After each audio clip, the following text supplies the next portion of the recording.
Quero saudar a amada igreja com a graça e a paz do nosso Senhor e Salvador Jesus Cristo. Amém?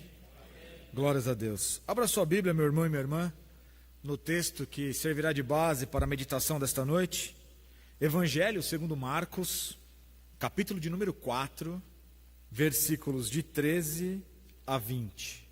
Diz assim a palavra do nosso Deus: Então Jesus lhes perguntou: Se vocês não entendem esta parábola, como compreenderão todas as outras?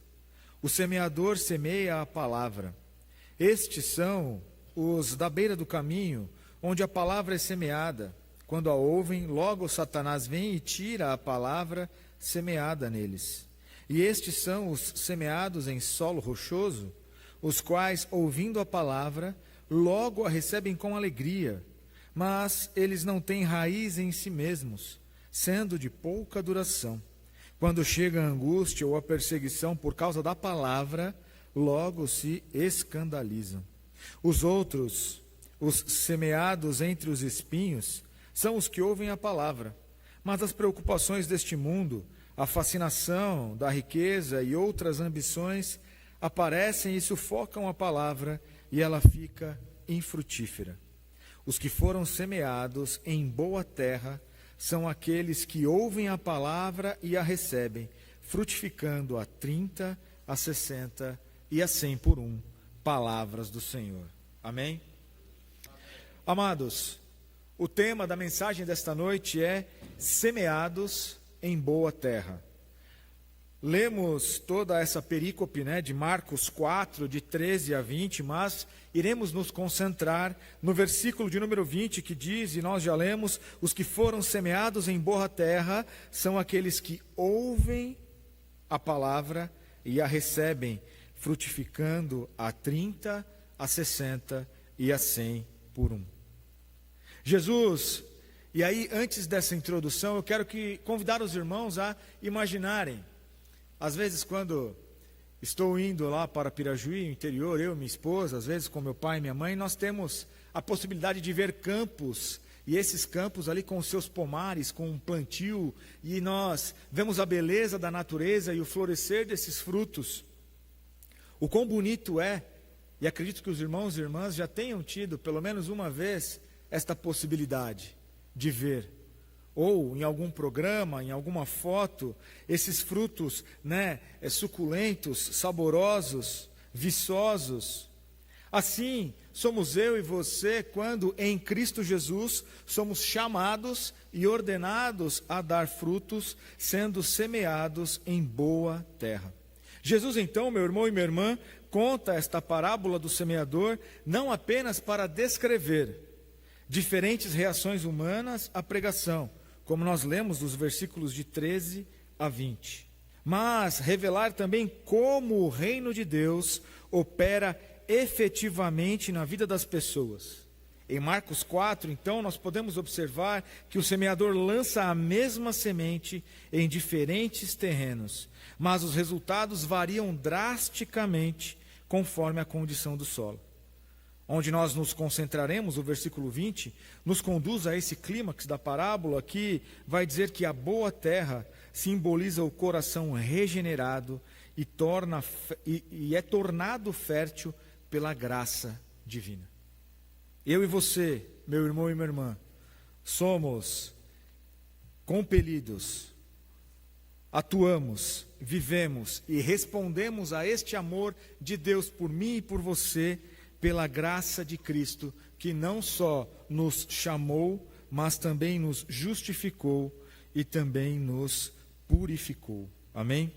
A própria natureza divina, então, ou melhor, a própria natureza da palavra de Deus garante essa eficácia. Quando nós olhamos em Isaías 55, 10 e 11, vai dizer assim: assim como a chuva e a neve descem dos céus, assim será a minha palavra, não voltará para mim vazia, mas fará o que me apraz.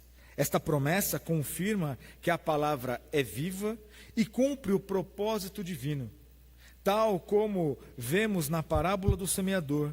Em Hebreus 4:12 também vai reforçar que essa verdade, afirmando que a palavra de Deus é viva, eficaz e mais cortante do que qualquer espada de 2 gumes. Ela penetra o coração humano, revelando o que há nele e discernindo a verdadeira condição do solo espiritual.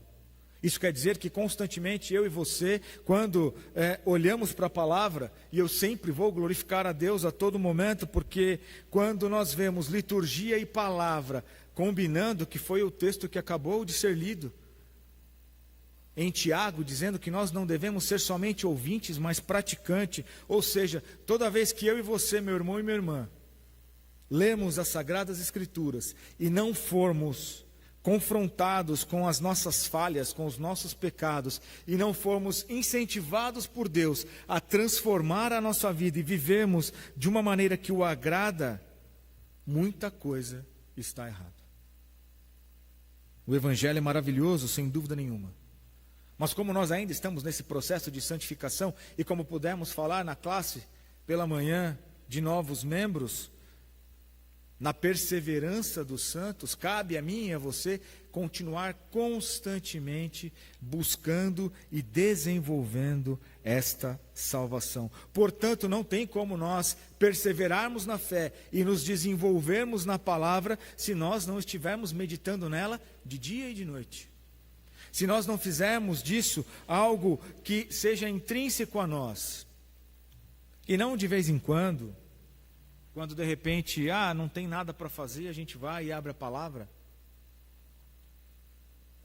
Pelo contrário, deve ser a primeira coisa que eu e você devemos buscar todos os dias, constantemente. Calvino, então, sabiamente vai observar que a fé é o ouvido da alma. Somente quando o Espírito Santo desperta esse ouvido espiritual é que a palavra pode germinar e gerar vida abundante. Mas uma pergunta para mim e para você nesta noite: como se forma esse solo fértil? E uma segunda, como um coração se torna uma boa terra? Quando nós olhamos para o versículo 20, o primeiro ponto que eu quero trabalhar com os irmãos nesta noite é: a boa terra e o coração são preparados pela graça de Deus. Isso quer dizer, meu irmão e minha irmã, que por mais que nós possamos nos considerar melhores, bons em algo, ou até pela vivência e experiência espiritual que nós temos, se não for ou não nascer no coração de Deus para nós e nós respondermos a esse chamado, nada é válido. O próprio apóstolo Paulo, em 1 Coríntios 13, vai dizer, uma série de situações onde, se não houver amor, de nada vai adiantar. A primeira verdade que devemos então reconhecer é que a terra não é uma condição natural do homem, ou seja, eu e você não podemos cultivar, arar, separar e plantar a semente, porque tudo isso é feito e foi feito e será feito pelo nosso Deus em Cristo Jesus. Então a primeira verdade que devemos reconhecer é que a boa terra não é condição natural do homem. Por quê? Porque o pecado endureceu profundamente as nossas vidas, tornando o solo árido, pedregoso, infértil. E somente através da graça soberana de Deus que pode transformar um coração de pedra em um coração fértil, capaz de receber e nutrir a semente da palavra. E aí os irmãos podem perguntar: mas Rafa, nós estamos aqui há tanto tempo na igreja, por que uma palavra como essa? Eu e você devemos estar atentos, meu irmão e minha irmã, para que, como foi dito nos outros versículos, onde a semente foi semeada, mas aquilo que está no mundo acabou sufocando o germinar da semente, pela nossa caminhada possa deixar atrapalhar os nossos frutos. O que eu quero dizer com isso? Que muitas vezes nós estamos, ou na maioria delas, e devemos buscar sempre isso, estar nos caminhos do Senhor.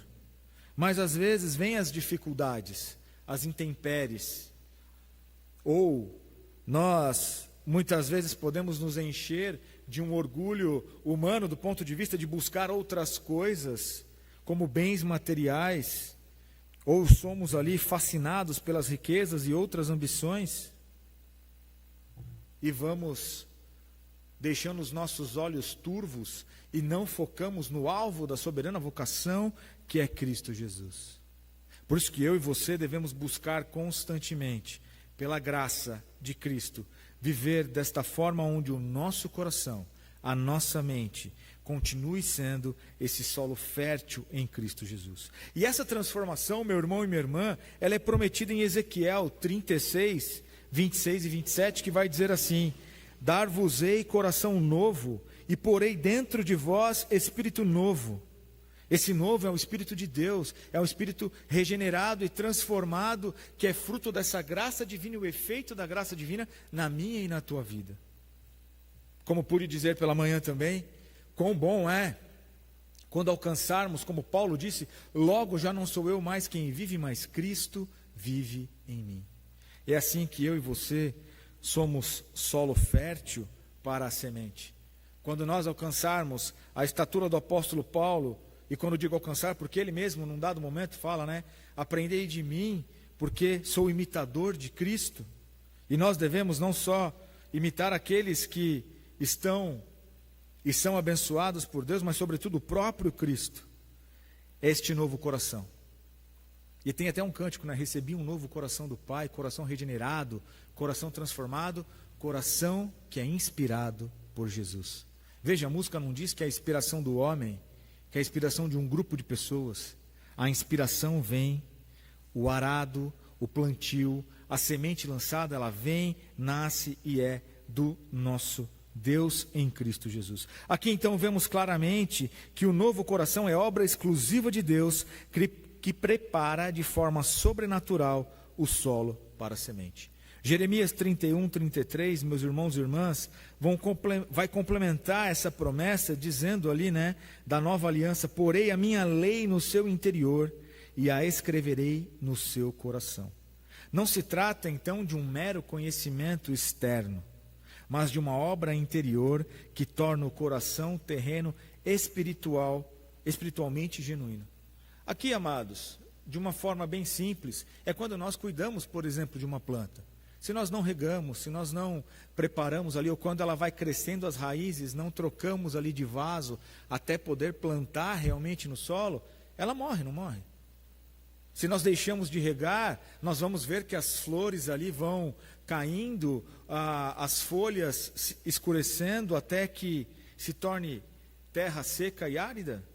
Da mesma forma, eu e você, se não estivermos conectados à videira que é Cristo Jesus, se não estivermos nos alimentando da seiva desta árvore que é Cristo, no sentido da palavra de Deus, não vamos ter os nutrientes suficientes para estarmos de pé espiritualmente, independente das situações que eu e você possamos enfrentar. Essa verdade, então, ela se estende até o próprio ato de receber a palavra, como em Filipenses 2,13, que vai nos lembrar: Deus é quem efetua em vós tanto o querer como o realizar, segundo a sua boa vontade. Até mesmo nossa disposição para ouvir e aceitar a mensagem divina depende da ação prévia de Deus em nós.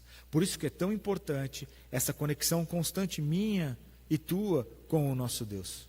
Porque quando nós nos desviamos do olhar da soberana vocação que é Cristo Jesus, nós passamos a ver aquilo que está à nossa volta, que muitas vezes vai nos fazer frear, trará medo, indisposição. E aí, ao invés de avançarmos em Cristo Jesus, nós passamos a ficar estagnados na fé ou retrocedermos. Hermann Bavinck, em sua dogmática reformada, vai nos ensinar com precisão: na regeneração, Deus planta a nova vida, na conversão, ela começa a brotar.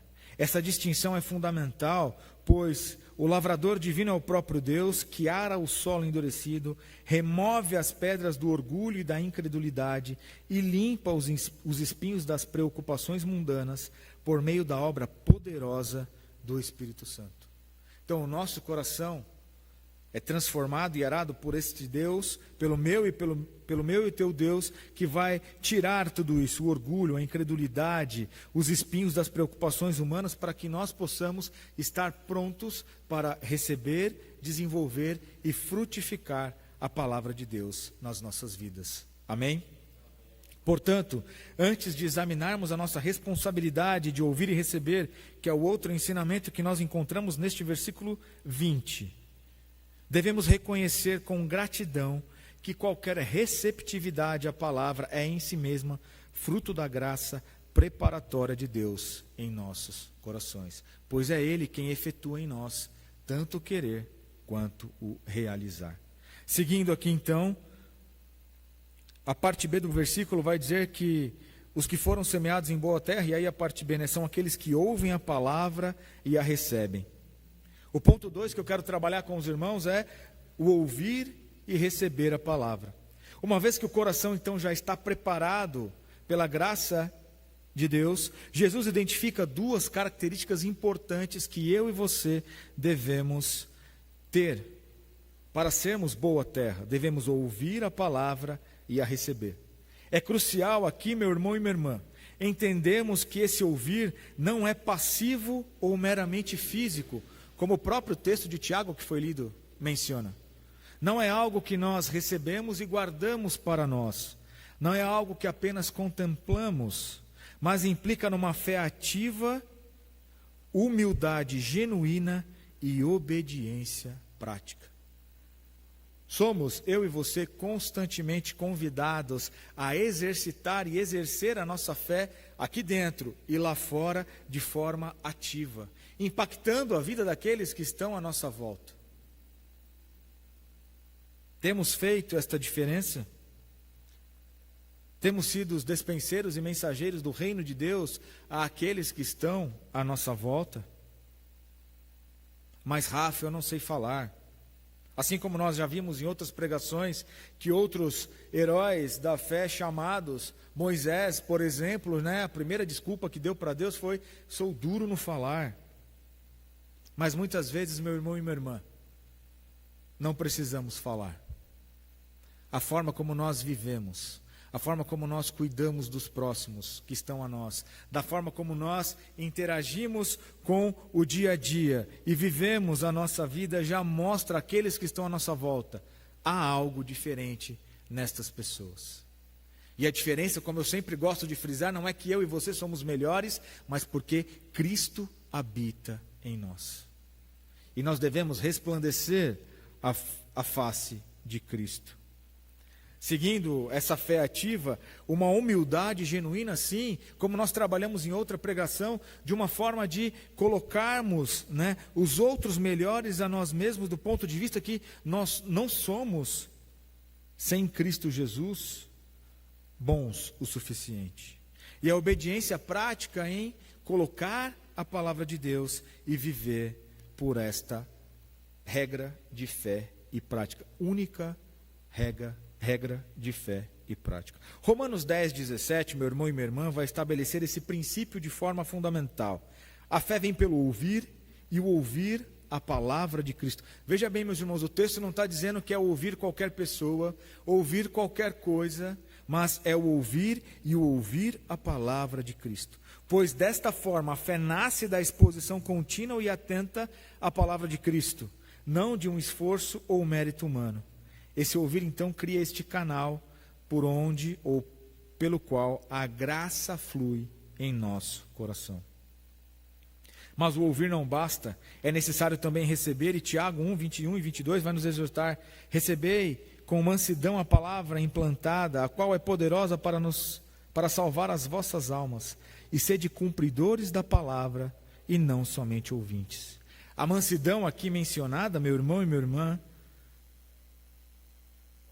é a humildade que reconhece nossa necessidade em se submeter à autoridade da Escritura. A palavra precisa ser acolhida no coração e praticada na vida, caso contrário, a semente não frutifica, independentemente de quão boa seja a pregação.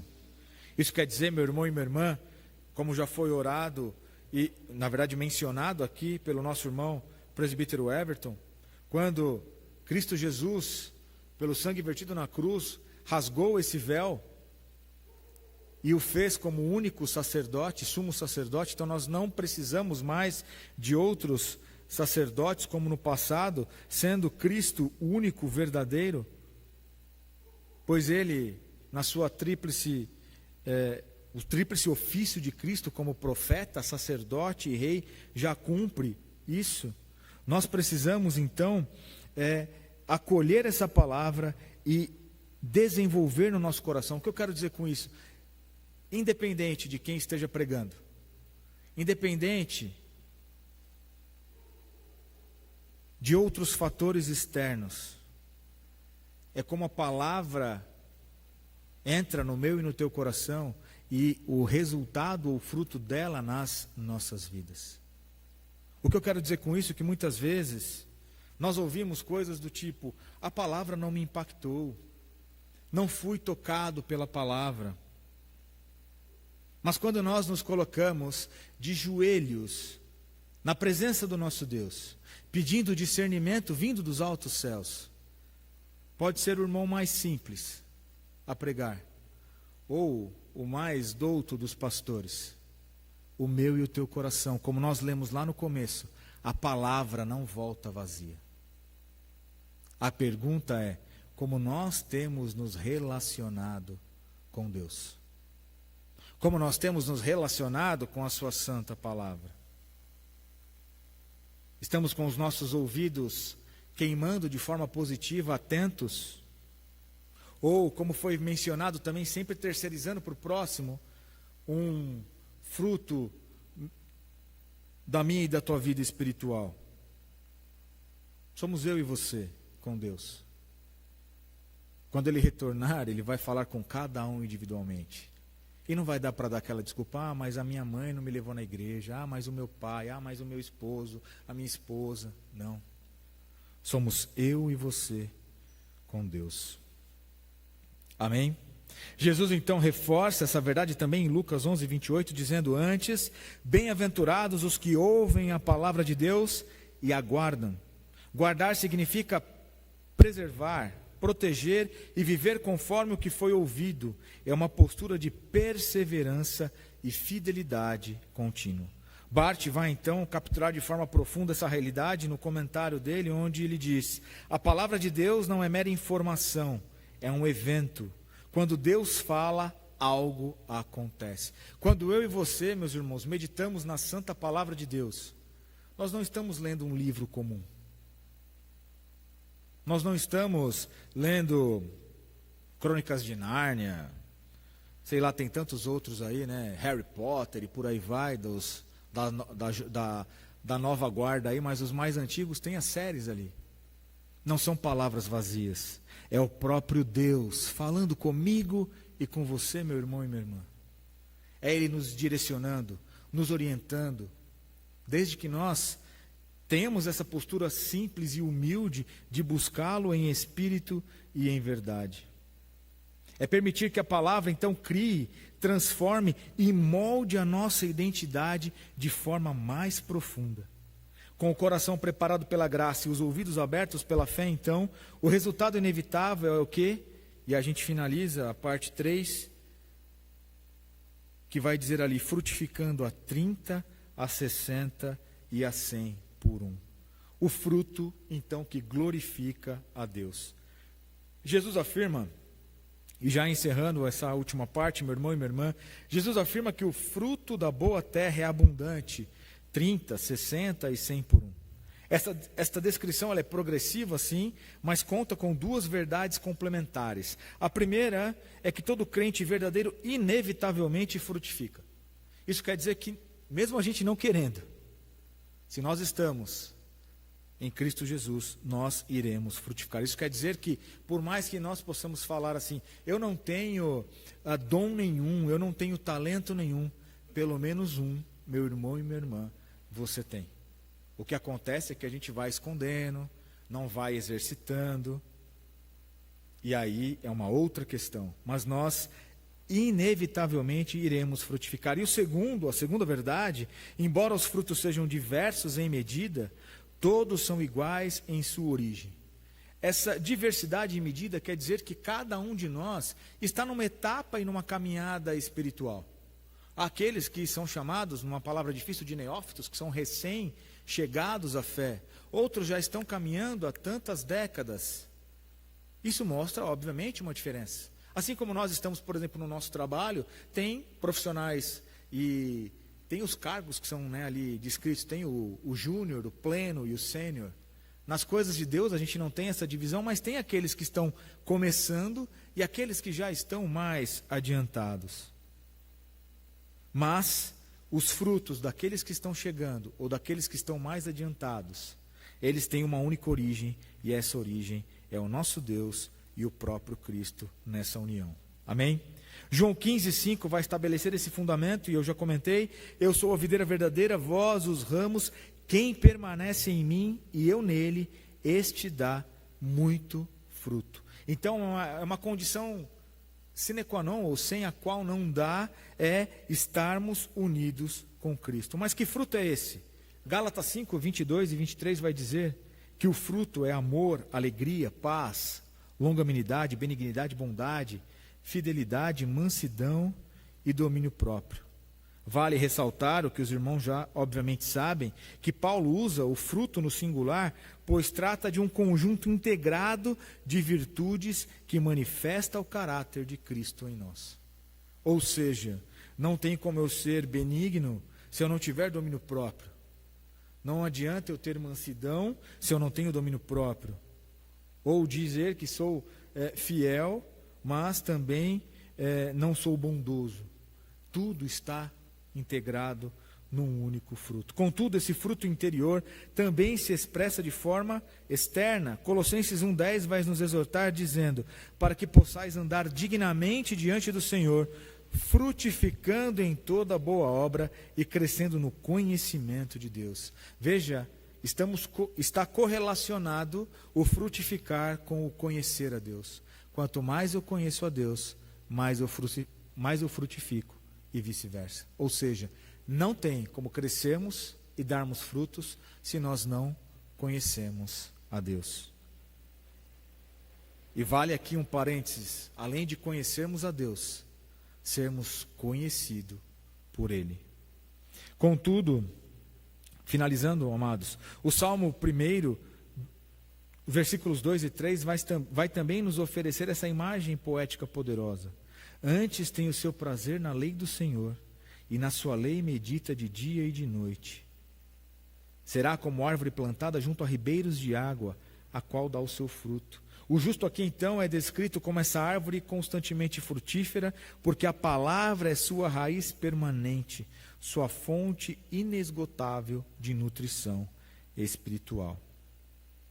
Que nós possamos, meu irmão e minha irmã, frutificar, expressar nas nossas vidas o fruto do Espírito.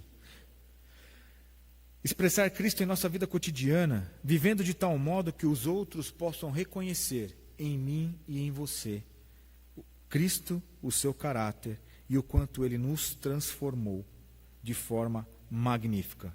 Amém? Que Deus assim nos abençoe nesta noite.